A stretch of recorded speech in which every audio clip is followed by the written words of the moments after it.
Hello, this is Hubert. In today's video, I want to ask you a question. You know, if you've been learning English for a while already, have you ever come across a question like whether there's a better way or more polite way to address the person who you are talking to instead of using you all the time? I actually didn't feel comfortable to address someone older, way older than me, using the word you in English. You know, in our culture, in Chinese culture, we have two pronouns for the word you in Chinese.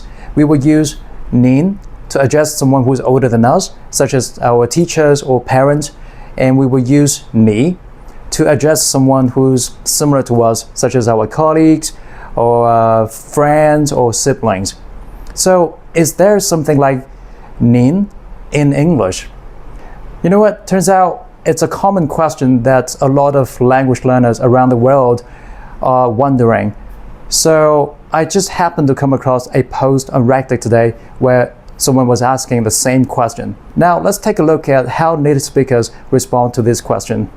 So this is the post I saw today on Reddit. Someone was asking, how can I speak respectfully in English without using honorifics like an, she, or shu?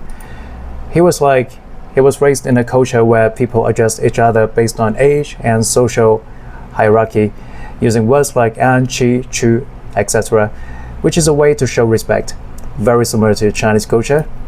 But in English, those terms don't exist. Everyone is just you. So he wants to avoid sounding rude or overly casual when speaking to the older people or those in higher positions.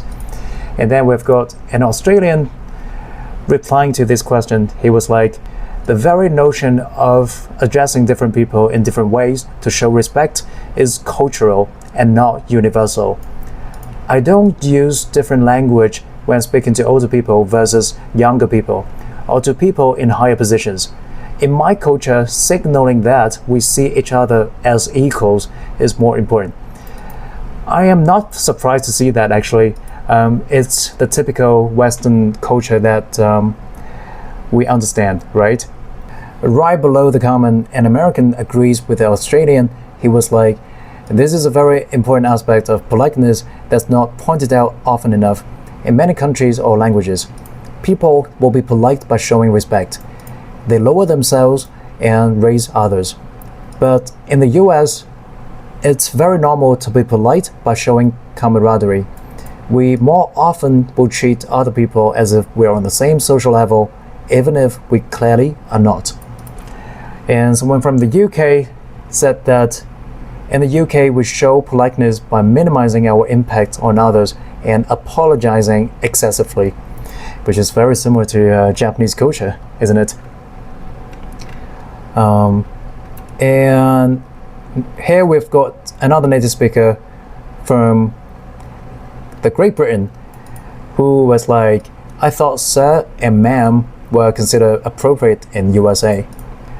And then a native speaker, probably from the US, said that mostly just in the South or if you work in a service position.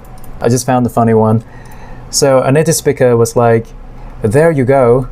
Rather than going out of your way to be polite, in English, you just have to go out of your way to be rude. Which is quite funny. So what do you think? Let me know in the comment section. Thank you for watching today's video. I will see you in the next one.